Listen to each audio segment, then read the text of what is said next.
Autoridade de Proteção Civil informa que durante loron sanulu resin ida to sanulu resin 5 bulan Janeiro APC resista ema ida mate tamba mot iha motano uma hat hetan estragos tamba desastre.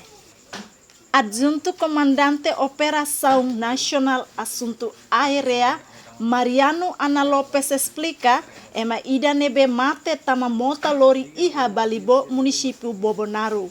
Acontecimento que ocorrência no Centro Operação Nacional Proteção Civil Resisto, também tem Centro Operacional Lian, e acontecimento motalori tem a Malokida iha Balibo, depois anin sobu uma ida iha Kobalima, aihan uma ida iha Karaewa, no iha Manufahi mak anin sobu umarua, kamutu estragos no Centro Operacional Resisto iha umahat, no itene Malokida mate.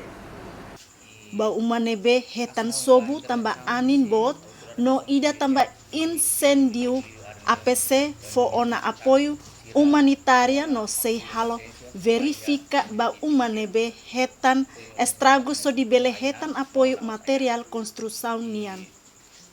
Além de previsão tempo husi Direção Nacional Meteorologia no Geofísica husuna fatim ba comunidade atau cuidado wenhira halo viagem no hado an husi fatim risco desastre inclui aihun bot sira.